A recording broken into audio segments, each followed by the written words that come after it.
Prometeu era um dos titãs, uma raça gigantesca que habitou a Terra antes dos homens. E quem não conhece a Caixa de Pandora? Olá, meu nome é Marlon Vogan e esse é o meu canal de magia.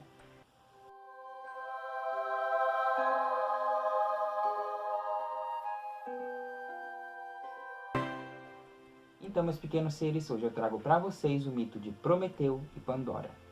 O rei dos deuses entregou a Pandora no dia do seu casamento uma caixa contendo vários bens, onde cada deus colocou alguma coisa ali dentro.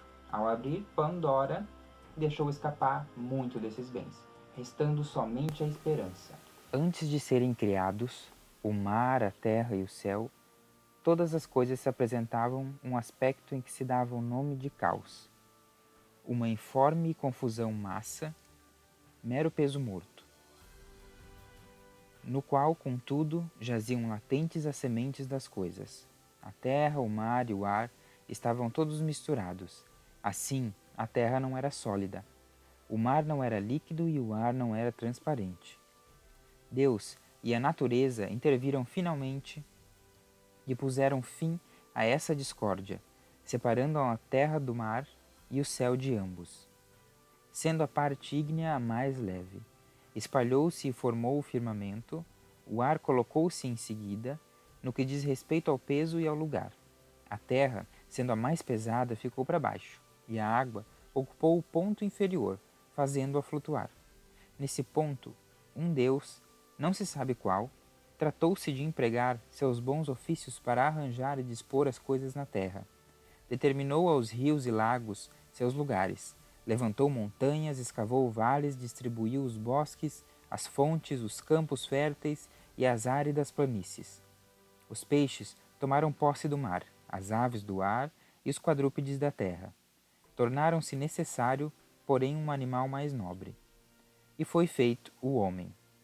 Não se sabe se o Criador o fez de materiais divinos ou se na terra, há tão pouco tempo separada do céu. Ainda havia algumas sementes celestiais ocultas. Prometeu tomou um pouco dessa terra e, misturando-a com água, fez o homem à semelhança dos deuses. Deu-lhe o porte ereto, de maneira que, enquanto os outros animais têm o rosto voltado para baixo, olhando para a terra, o homem levanta a cabeça para o céu e olha as estrelas. Prometeu era um dos titãs, uma raça gigantesca que habitou a terra, antes do homem. Ele e seu irmão Epimeteu foram incumbidos de fazer o homem e assegurar-lhe aos outros animais todas as faculdades necessárias à sua preservação. Epimeteu encarregou-se da obra e Prometeu de examiná-la.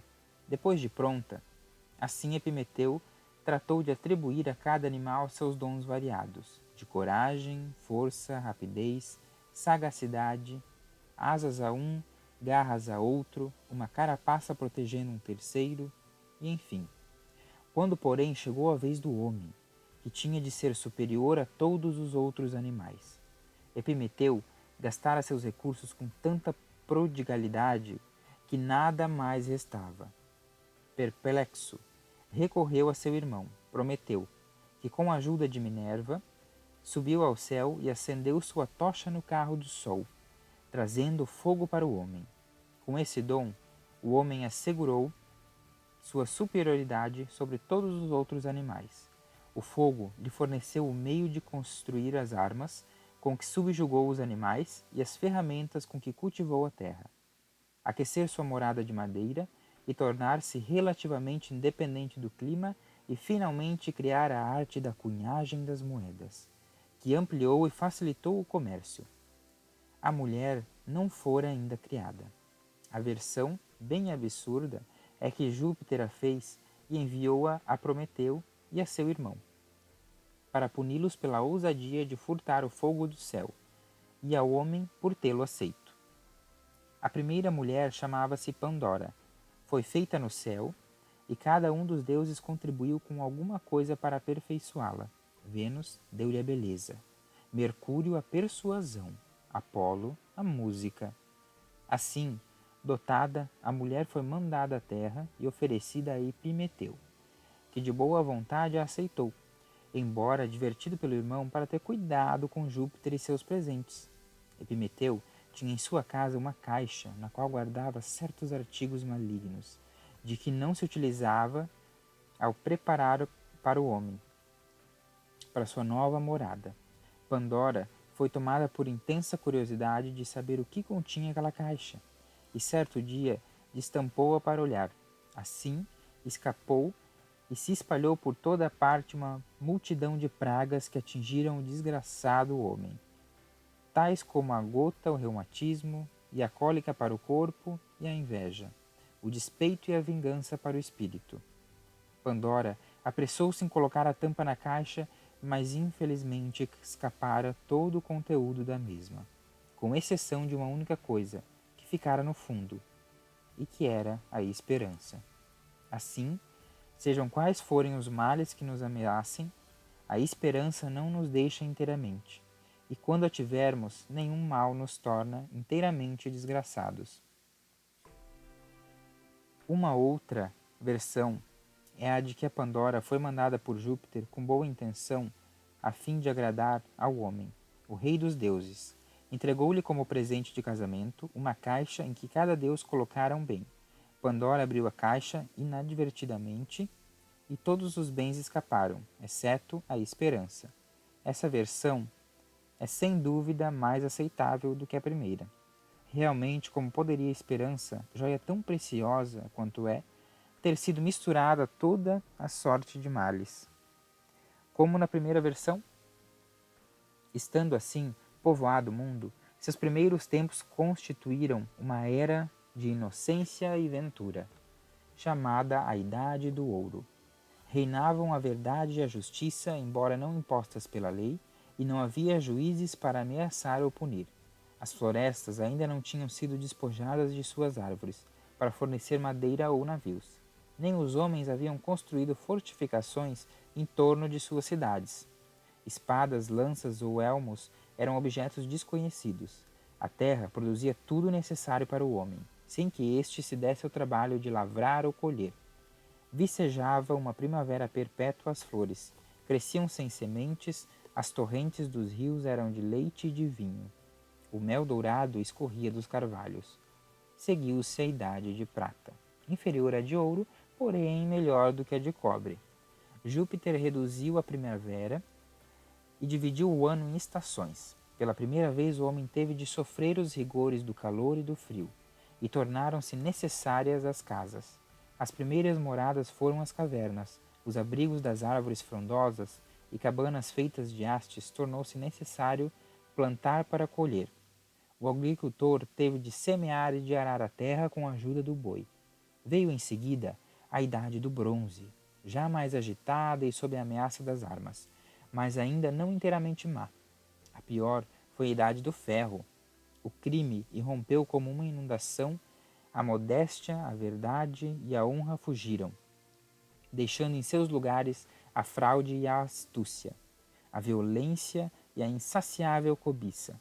Os marinheiros estenderam as velas aos ventos e as árvores foram derrubadas nas montanhas para servir de quilhas dos navios e ultrajar a face do oceano. A terra, que até então fora cultivada em comum, começou a ser dividida entre os possuidores. Os homens não se contentaram com o que produzia, a superfície. Escavou-se então a terra e tirou-se dos seus seios minérios e metais. Produziu-se o danoso ferro e ainda mais danoso ouro. Surgiu a guerra, utilizando-se de um e de outro como armas. O hóspede não se sentia em segurança em casa de seu amigo. Os genros e sogros, os irmãos e irmãs, os maridos e mulheres não podiam confiar uns nos outros. Os filhos desejavam a morte dos pais a fim de lhes herdarem as riquezas. O amor familiar caiu prostrado. A terra ficou úmida de sangue. Os deuses a abandonaram, um a um, até que ficou somente Astreia, que finalmente acabou também partindo. Vendo aquele estado de coisas, Júpiter indignou-se e convocou os deuses para um conselho.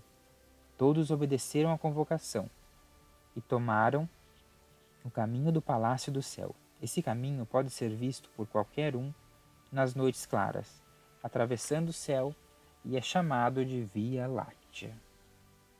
Ao longo dele ficam os palácios dos deuses ilustres. A plebe celestial vive à parte de um lado ou de outro. Dirigindo-se à Assembleia, Júpiter expôs as terríveis condições que reinavam na Terra e encerrou suas palavras anunciando a intenção de destruir todos os seus hábitos e habitantes e fazer surgir uma nova raça, diferente da primeira, que seria mais digna de viver e saberia melhor cultuar os deuses. Assim dizendo, apoderou-se de um raio e já estava prestes a atirá-lo contra o mundo, destruindo-o pelo fogo quando atentou para o perigo que o incêndio poderia acarretar. Para o próprio céu. Mudou então de ideia e resolveu inundar a terra. O vento norte que espalha as nuvens foi encadeado, o vento sul foi solto e em breve cobriu todo o céu com escuridão profunda. As nuvens, empurradas em blocos, romperam-se com fragor.